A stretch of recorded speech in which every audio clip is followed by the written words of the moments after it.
Sumatera Utara. Selamat sore pemirsa, kembali Anda menyaksikan Sumatera Utara hari ini, edisi Senin 3 Juni 2024. Bersama dengan saya Muhammad Budi SR. Dan saya Udran dari Olinka. Sejumlah informasi menarik telah disiapkan oleh tim redaksi kami. Berikut berita selengkapnya.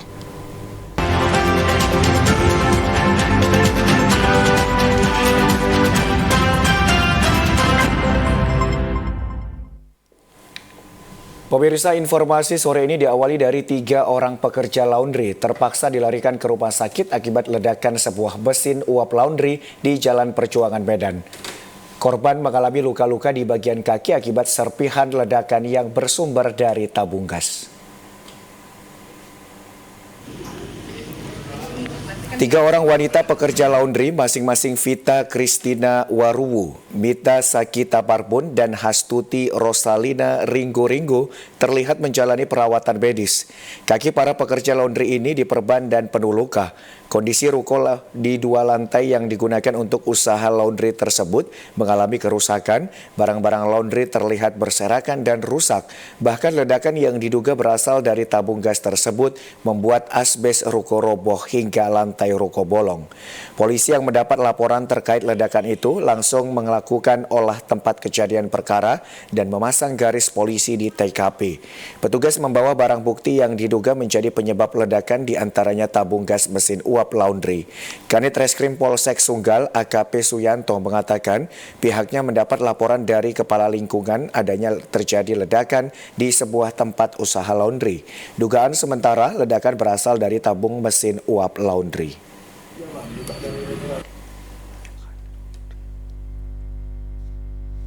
Adanya ledakan tersebut terjadi karena ada tekanan dari tabung gas. Nanti akan dilakukan penyelidikan lanjut untuk bisa memastikan apa hal yang menyebabkan sebenarnya terjadi. Dari pengecekan kami dari rumah sakit, ada 3 orang, 2 karyawan dan 1 tamu untuk karyawan. Sampai yang lubang atas. Hingga kini polisi masih melakukan penyelidikan lebih lanjut dan mencari penyebab pasti ledakan mesin uap tersebut.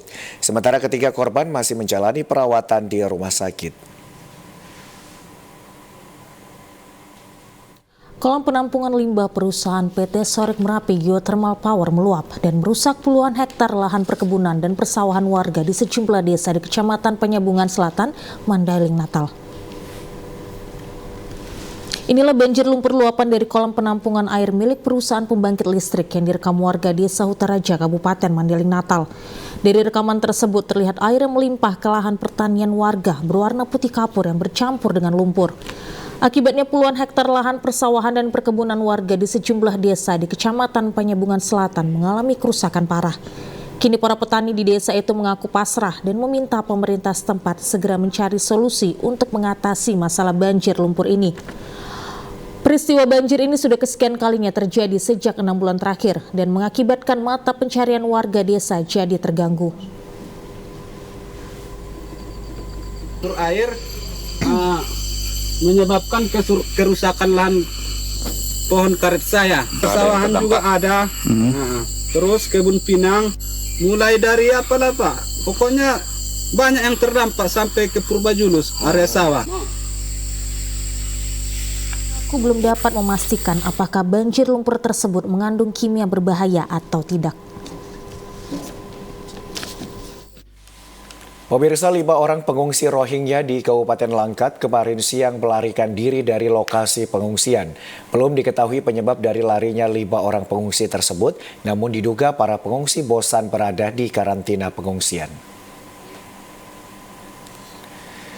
Dilema berkepanjangan terkait adanya 62 orang pengungsi Rohingya yang berasal dari negara Myanmar hingga kini masih membuat resah warga Kecamatan Tanjung Pura, Kabupaten Langkat. Keberadaan pengungsi yang ditempatkan pemerintah Kabupaten Langkat di Gedung Nasional Kecamatan Tanjung Pura sudah memasuki 2 pekan lebih dan hingga kini belum ada jalan keluar pengungsi tersebut harus dipulangkan ke negaranya atau tetap tinggal di Kabupaten Langkat. Meski sudah diurus oleh perwakilan PBB yakni Namun upaya yang dilakukan hanya sekedar memberi makan dan hingga kini belum ada titik terang penyelesaiannya. Berdasarkan informasi dari para pengungsi, penyebab utama terjadinya pengungsian di negara Myanmar karena adanya perang agama dan suku Rohingya Muslim diharuskan masuk ke dalam agama lain. Kondisi ini membuat suku Muslim Rohingya diusir dari negara Myanmar dan berpencar ke berbagai negara seperti Indonesia dan Malaysia. Berbagai pro dan kontra masyarakat Kabupaten Langkat turut menjadi perhatian para pengungsi Rohingya yang menyebabkan 5 orang pengungsi melarikan diri dari lokasi penampungan. Ketua Persatuan Nelayan Tradisional Indonesia, Adahan Nur, saat meninjau lokasi pengungsian mengatakan 4 orang pengungsi yang melarikan diri sudah ditemukan dan tinggal 1 orang lagi masih dicari. Keberadaan para pengungsi ini menjadi tanggung jawab besar khususnya aparat TNI dan Polri yang harus menjaga setiap hari di lokasi pengungsian. Kalau solusinya kita kembalikan ke pemerintah. Kalau kita pelajari sifatnya ini seperti tenaga kerja kita yang ke Malaysia, ini kan tenaga kerja gelap ya kan. Lalu masyarakat mewakili masyarakat Langkat agar mereka dikembalikan dari sini.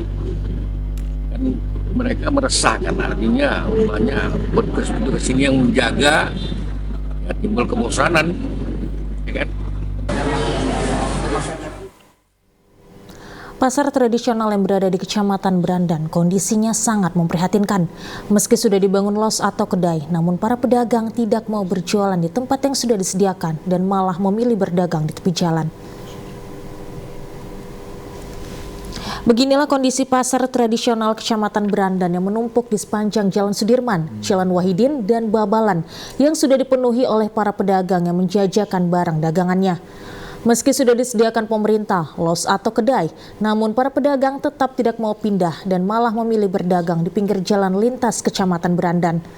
Alasan para pedagang tidak mau pindah disebabkan oleh lokasi baru yang disediakan pemerintah selalu banjir jika terjadi hujan, karena tidak adanya pembuangan air. Selain itu, los atau kedai yang baru diresmikan oleh pemerintah Kabupaten Langkat beberapa waktu lalu juga tidak mencukupi untuk menampung seluruh pedagang yang ada di pasar tradisional Kecamatan Brandan.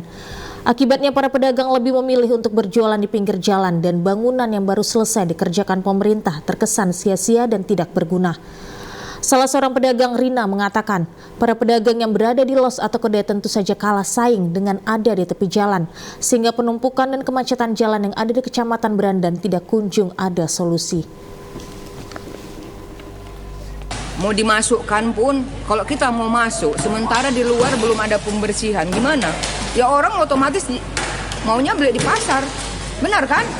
Nah, jadi kita maunya gini, mana pedagang yang lama tuh pindahkan, yang lama yang baru itu, ya cari tempat yang lain, di mana biar tidak mengganggu lalu lintas. Ini mulai Jalan Sudirman, Wahidin, sampai Babalan sudah dipenuhi pedagang. Mereka hanya mementingkan minta retribusi. Pemirsa, hingga saat ini distribusi air minum dari sumber air Butar-Butar Situmeang Habinsaran, Kecamatan Sipoholon, belum bisa dinikmati masyarakat di 2 kecamatan. Kondisi ini diakibatkan jaringan pipa distribusi yang dibangun tahun 2023 lalu mengalami kerusakan. Demikian kondisi pipa saluran jaringan air bersih milik PDAM Bualnatio yang berada di Desa Hutagalung, tepatnya di Tanggul Aek Haidupan Siwaluompu, Kecamatan Tarutung. Pipa yang mengalami kerusakan sudah kembali dilakukan perbaikan. Sebelumnya pembangunan distribusi jaringan pipa induk yang dibangun oleh Balai Wilayah Sungai Dua Sumatera Utara, Kementerian Pekerjaan Umum dan Perumahan Rakyat sepanjang 15 km ini tidak dapat berfungsi akibat pipa distribusi yang mengalami kerusakan dan amblas. Sebelumnya Pemda Taput telah melakukan koordinasi dengan pihak terkait untuk perbaikan jaringan pipa serta jalan dan jembatan yang sepenuhnya merupakan kewenangan pemerintah pusat dan Pemprovsu. PJ Bupati Taput Dimposma Sihombing mengharapkan perbaikan dapat segera diselesaikan sehingga kebutuhan air minum bagi masyarakat, terutama di Kecamatan Tarutung dan sekitarnya dapat terpenuhi. Kendala di wilayah Tarutung ternyata saya cek ternyata ada pipa yang terputus dan sudah hampir kurang lebih 4 bulan 5 bulan pembiaran, tidak ada solusi. Sehingga kerja utama yang pertama saya langsung ke BWS di provinsi dan langsung saya ke Sekjen PUPR untuk mengatasi permasalahan air minum yang ada di wilayah Tabanan Utara ini. Sehingga dalam tempo 1 bulan, hari ini 2 hari yang lalu sudah dikerjakan. Dikerjakan dalam arti 2 minggu 3 minggu ke depan ini akan selesai. Puluhan warga Kota Binjai menggelar aksi demo di depan kantor Wali Kota Binjai mendesak pemerintahan internasional menghentikan serangan Israel ke Palestina. Dengan melakukan aksi long march hingga ke depan kantor Wali Kota Binjai, puluhan massa yang didominasi para remaja ini beberapa hari lalu menggelar aksi demo dengan membawa bendera Palestina. Para pendemo juga membawa spanduk dan poster yang bertuliskan kecaman terhadap tindakan tentara Israel terhadap warga Palestina yang telah banyak memakan korban jiwa.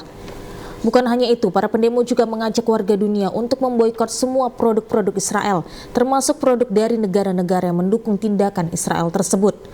Dalam orasinya, salah seorang orator mengajak warga untuk ikut prihatin dengan nasib warga Palestina yang sampai saat ini telah banyak memakan korban jiwa dan luka-luka. Bahkan banyak bangunan rumah ibadah dan sekolah yang ikut hancur akibat serangan militer Israel di Gaza. Usai menyampaikan orasinya, warga pendemo juga menggalang dana kepada pengguna jalan yang nantinya akan disalurkan untuk membantu meringankan beban warga Palestina.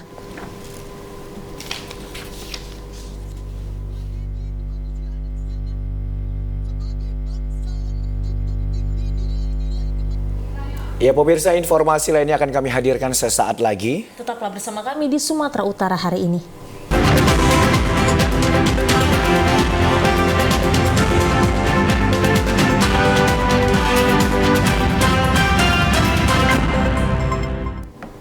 Terima kasih masih bersama kami di Sumatera Utara hari ini. Pemirsa, Wali Kota Medan Bobi Afif Nasution merespon mendapat dukungan dari masyarakat gabungan dalam Karo Raya maju dalam Pilgub 2024. Bobi berterima kasih kepada masyarakat Karo yang sudah mendukungnya. Ratusan masyarakat yang terdiri dari masyarakat Karo Raya mendukung Bobi Afif Nasution untuk menjadi Gubernur Sumatera Utara pada Pilkada mendatang. Aksi yang dilakukan di depan patung Guru Patimpus pada Minggu siang ini ditandai dengan membacakan pernyataan sikap atas dukungannya terhadap Bobi Afif Nasution. Mereka pun berharap jika Bobi terpilih menjadi gubernur selanjutnya bisa memperbaiki infrastruktur jalan di Tanah Karo agar seperti yang dilakukan Presiden Indonesia Joko Widodo yang memperbaiki akses jalan di Liang Melas Datang yang merupakan penghasil buah jeruk terbaik di Sumatera Utara. Jalan yang selama ini kan menjadi sumber kemacetan. Sementara Karo itu kan ada 2. Pertama dulu destinasi wisata, kedua adalah tempat daerah pertanian yang menjadi sumber logistik bagi Kota Medan.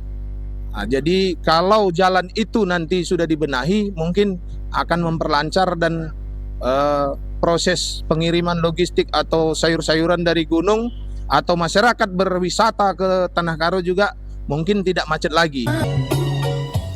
Menanggapi hal tersebut, Wali Kota Medan Bobi Afif Nasution berterima kasih kepada masyarakat Karo yang sudah mendukungnya untuk maju dalam Pilgub 2024 mendatang. Mudah-mudahan apa yang diharapkan dengan apa yang dilihat dari saya ini bisa sejalan.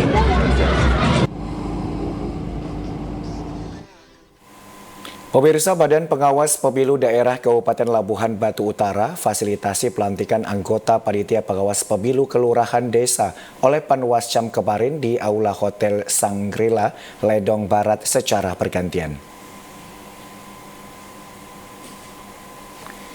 Setelah lulus mengikuti sejumlah tahapan ujian seleksi calon anggota PKD yang dimulai sekitar 2 pekan lalu, sebanyak 90 orang dilantik Panwascam dari 8 kecamatan.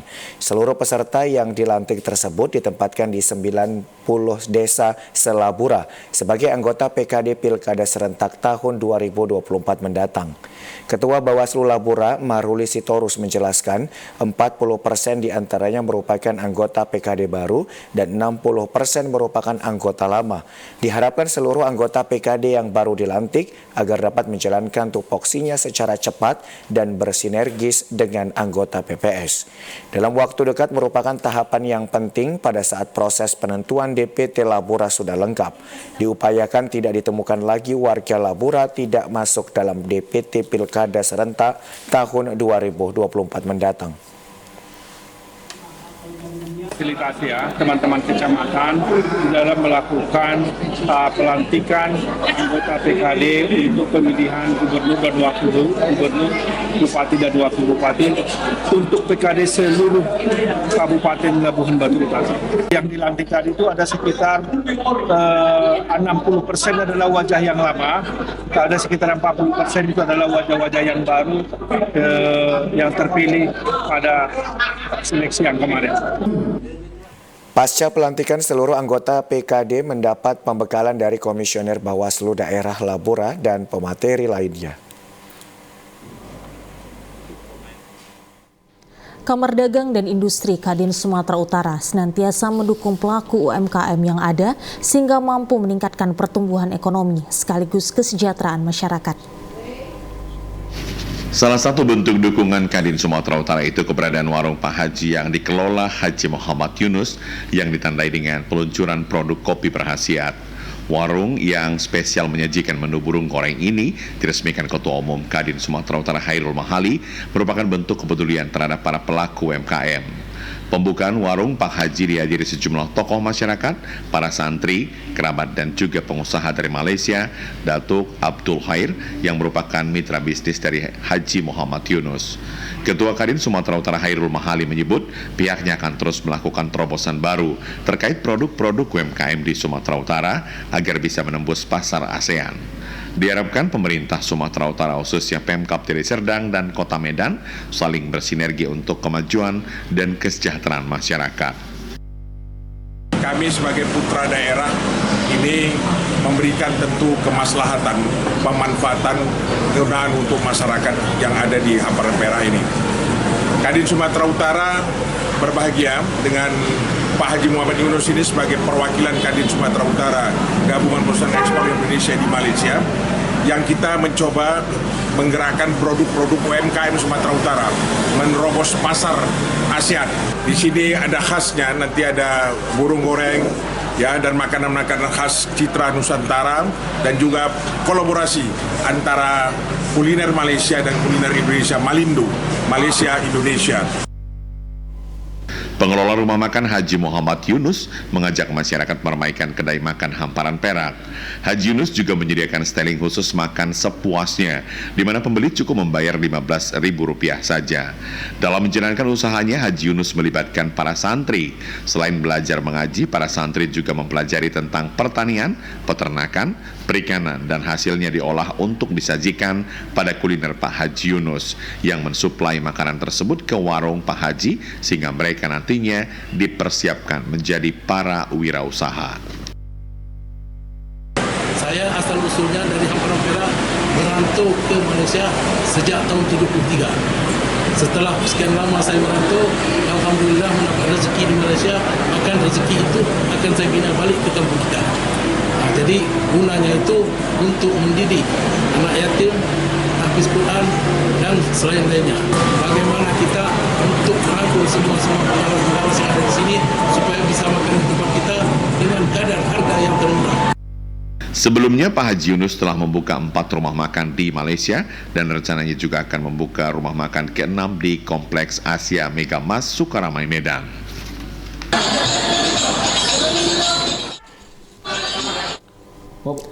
Budaya tepung tawar benih digelar sebelum turun tanam padi di areal persawahan Desa Dalus 10B, Kecamatan Tanjung Morawa, Kabupaten Deli Serdang. Kegiatan ini menjadi kearifan lokal serta sudah menjadi tradisi turun-temurun.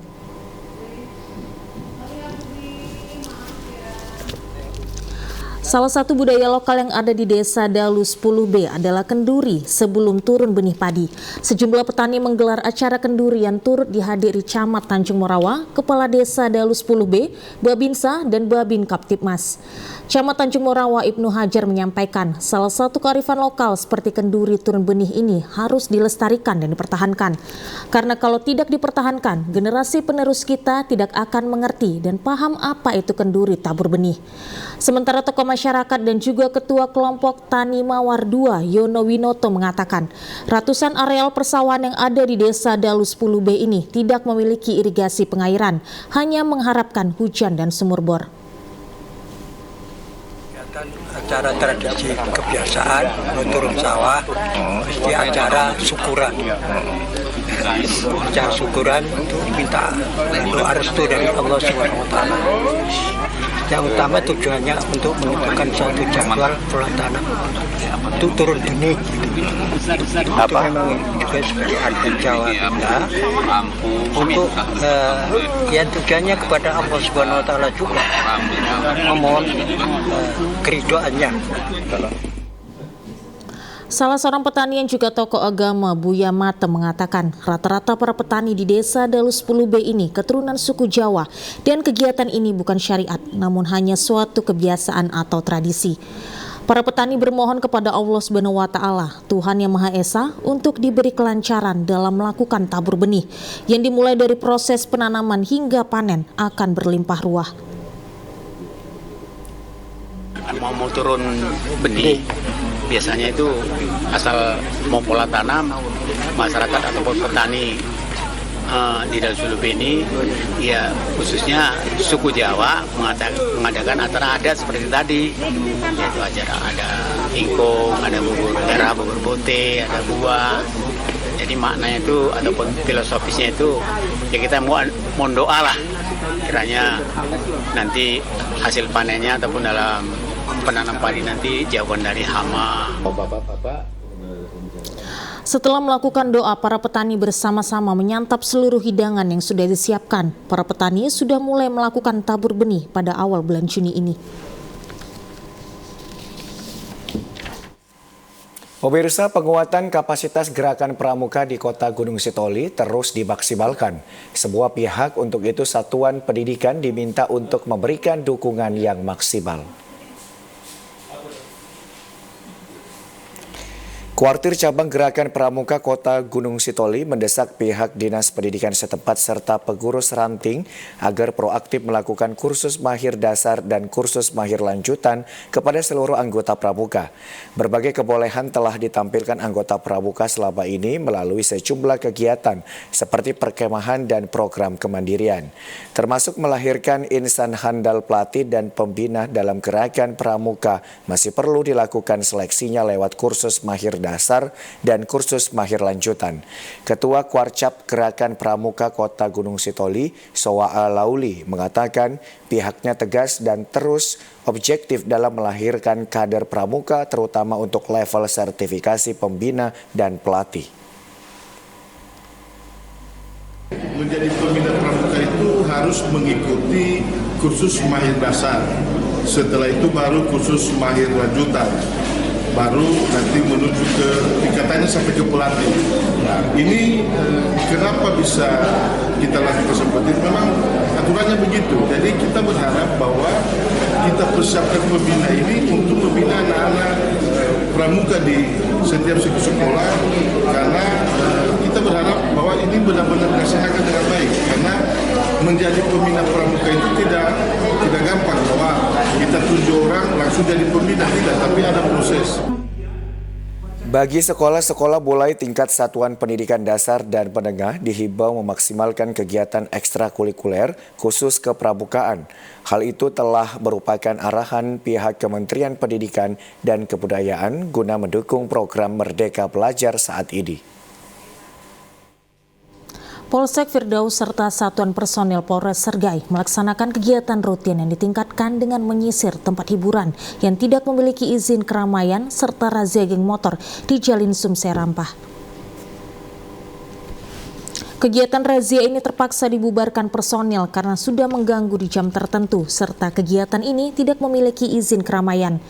Meski terdapat penolakan dari pihak kafe dengan pendekatan dan komunikasi yang baik, maka dengan terpaksa kegiatan keyboard dibubarkan. Kegiatan lainnya dilakukan di pintu tol Serampah dengan melakukan penertiban kepada para geng motor yang terindikasi akan melakukan konvoi. Sehingga petugas melakukan penyetopan dan melakukan penilangan terhadap 1 sepeda motor. Kasih Humas Polres Sergai, Ibtu Edward Sidauruk mengatakan, kegiatan KRYD ini intens dilakukan di mana sebelumnya razia skala besar dilakukan dengan satuan fungsi Polres Sergai yang terlibat di kegiatan tersebut. Lanjutnya razia itu dilakukan polsek-polsek di wilayah hukum Polres Sergai yang dipimpin para kapolsek dengan tujuan untuk menjaga Kaptipmas di wilayah hukum Polres Sergai. Sementara itu, pemirsa, Satlantas Polres Serdang Bedagai menggelar kegiatan bakti sosial dengan memberikan sembako ke warga kurang mampu di Dusun 9, Desa Firdaus, dan Dusun 3, Desa Serampah, Kecamatan Serampah, Kabupaten Sergai.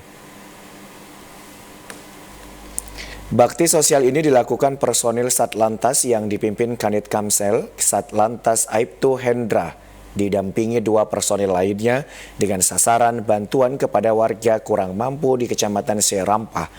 Bantuan sosial tersebut terdiri dari beras, mie instan, telur, dan lainnya. Kasat Lantas Polres Sergai AKP Andita Sitepu mengatakan kegiatan ini sudah rutin setiap minggunya dilakukan di wilayah hukum Polres Sergai. Sasaran utama yang disambangi adalah warga yang kurang beruntung dari segi ekonomi. Maka dengan hal tersebut kiranya warga yang menerima bantuan ini dapat meringankan beban ekonomi. Ibu Roida yang berada di Dusun 9 Desa Firdaus merasa senang adanya personil Satlantas memberikan bantuan sembako. Kiranya Polres Serdang Bedagai terus melakukan hal-hal yang baik sehingga warga masyarakat senang ikut merasakan bantuan dari Polres Sergai ini. Terima kasih kami ucapkan kepada Polres Serdang Bedagai yang telah memberikan bantuan kepada keluarga kami. Mudah-mudahan Bapak Ibu Polres Serdang Bedagai dalam keadaan sehat-sehat menjalankan tugasnya. Terima kasih.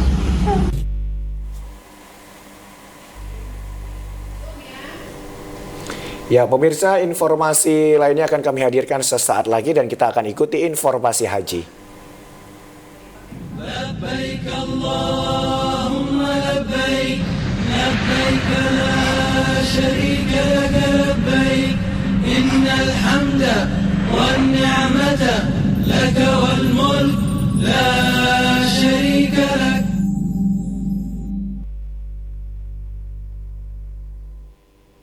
Ya pemirsa, pemerintah Kota Padang Sidempuan memberangkatkan 493 jemaah calon haji asal Kota Padang Sidempuan yang tergabung dalam kloter 20 dan 21 kemarin menuju embarkasi Medan. Ratusan jemaah haji Kota Padang Sidempuan Minggu sore kemarin dilepas dari kantor Wali Kota Padang Sidempuan dengan memeluk kerabat mereka yang akan ditinggalkan dalam waktu 1 bulan ke depan guna melaksanakan rukun Islam kelima. Sebanyak 493 orang rombongan jemaah calon haji ini diberangkatkan oleh pemerintah Kota Padang Sidempuan dan Kementerian Agama dengan nomor kelompok kloter 20 dan 21 di kantor Wali Kota Padang Sidempuan menuju embarkasi Medan. Jemaah calon haji yang terdiri dari 199 calon jemaah haji pria dan 294 calon jemaah haji perempuan ini tergabung dalam kelompok terbang 20 dan 21 bersama calon jemaah haji Kota Medan. Pelepasan calon jemaah haji ini dilakukan oleh PJ Wali Kota Padang Sidempuan dengan menggunakan 16 unit bus ALS yang dikawal dari Polantas Polres Padang Sidempuan, Patwal Disub, dan mobil Dinas Kesehatan Padang Sidempuan. Keluarga dan kerabat yang ikut melepaskan pemberangkatan jemaah calon haji pada saat pemberangkatan diiringi tangis haru keluarga. Jemaah calon haji tertua Kota Padang Sidempuan yakni berusia 84 tahun, sedangkan jemaah termuda berusia 18 tahun. yang sudah kita lepaskan, dan karena ada yang jemaah sudah mendahului karena kondisi kesehatan, jadi jumlah jemaah kita yang kita berangkatkan pada sore ini adalah sebanyak 493 orang.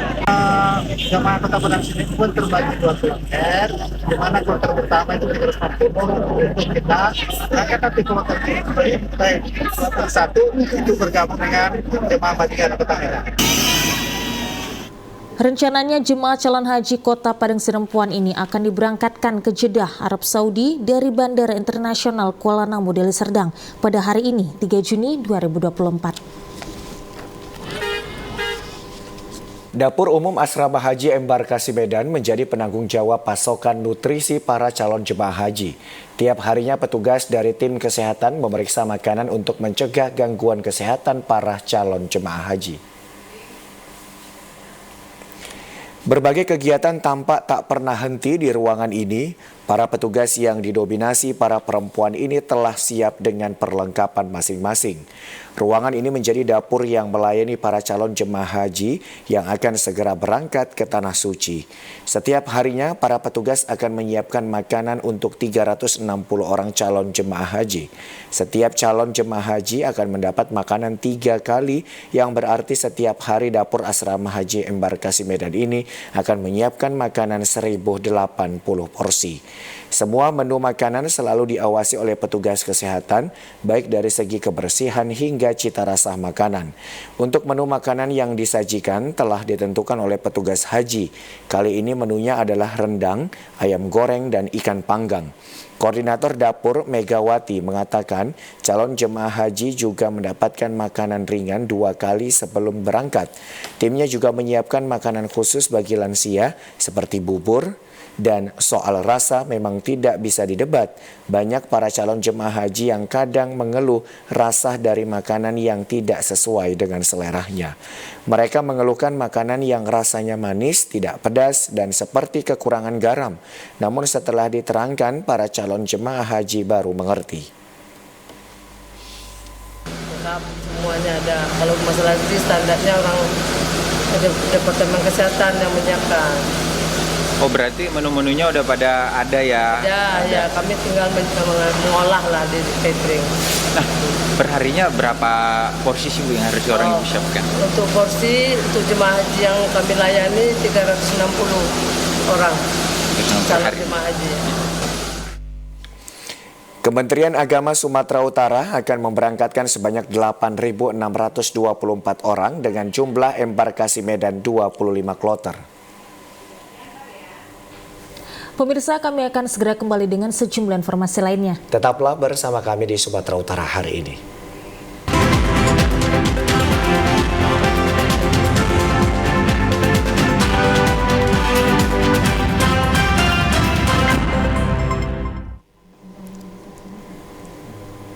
Terima kasih Anda masih bersama dengan kami. Pemirsa, amblasnya jembatan penghubung desa Sisubut akibat diterjang banjir beberapa bulan yang lalu membuat aktivitas warga sempat terhambat. Namun kini tidak bermasalah karena sudah mendapat perbaikan.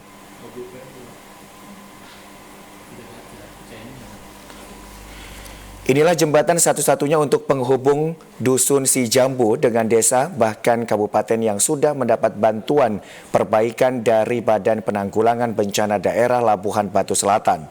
Meski jembatan tersebut dari pohon kelapa, namun sangat dibutuhkan warga untuk beraktivitas sehari-hari karena jika melalui jalan yang lain, warga harus mengambil jalan berputar dengan jarak tempuh yang cukup jauh.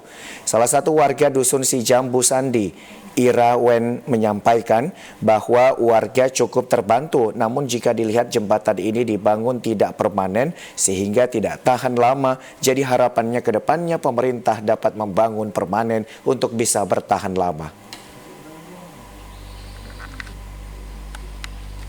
Kita sudah bangun, sudah selesai dengan menggunakan pohon kelapa. Ya, namun harapan kita ke depan pembangunan pohon kelapa hanya bersifat sementara.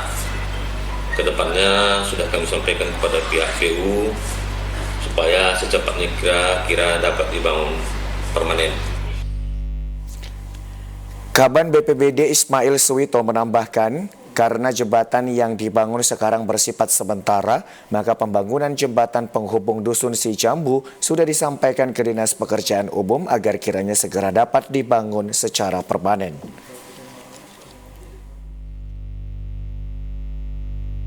Memang alhamdulillah kami cukup terbantu dengan ada jembatan darurat ini. Namun ya harapan kami ke depannya, jika dilihat jembatan darurat ini kan dibangun tidak permanen dia Pak. Jadi mungkin umurnya kan tidak tahan lama. Makanya besar harapan kami tentunya pemerintah dapat membangun jembatan yang permanen, yang tentunya bisa bertahan lama dan tahan dia jika terkena banjir tidak lagi hanyut. Pemirsa, berikut informasi perakiraan cuaca di sejumlah daerah di Sumatera Utara dari Badan Meteorologi, Klimatologi, dan Geofisika Wilayah 1 Medan yang berlaku pada hari Selasa 4 Juni 2024. Halo Sobat BMKG, kembali bersama saya Enda Paramita, Prakirawan BBMKG Wilayah 1 yang akan menyampaikan info perakiraan cuaca dan hotspot Provinsi Sumatera Utara Selasa 4 Juni 2024. Pada pagi hari diperkirakan cerah berawan. Untuk siang dan sore hari berpotensi hujan ringan hingga lebat. Hujan lebat berpotensi terjadi di wilayah Umbahas, Tapanuli Utara, Mandeling Natal, Tapanuli Tengah, Dairi, Pakpak Barat, Karo, dan sekitarnya. Untuk malam hari diperkirakan hujan ringan hingga lebat, di mana hujan lebat berpotensi terjadi di wilayah Langkat, Mandeling Natal, Tapanuli Selatan, dan sekitarnya. Untuk dini hari diperkirakan hujan ringan hingga sedang di wilayah Kepulauan Nias, Tapanuli Tengah, dan sekitarnya. Untuk suhu udara diperkirakan 17 hingga 33 derajat Celcius dengan kelembaban udara 65 hingga 98%. Angin bertiup dari arah tenggara hingga barat laut dengan kecepatan 10 hingga 30 km per jam. Untuk titik panas pada tanggal 2 Juni tidak terpantau di wilayah Sumatera Utara. Kepada masyarakat dihimbau untuk tetap waspada terjadinya hujan sedang hingga lebat di wilayah lereng barat dan pantai barat Sumatera Utara yang dapat berpotensi terjadinya banjir dan longsor serta bencana hidrometeorologis lainnya. Demikian perakiraan yang dapat saya sampaikan. Semoga bermanfaat dan terima kasih. Ya pemirsa, informasi tadi menutup perjumpaan kita pada program Sumatera Utara hari ini. Saya Muhammad Budi SR. Dan saya Udrandari Olinka mengucapkan terima kasih atas perhatian Anda. Selamat sore dan sampai jumpa.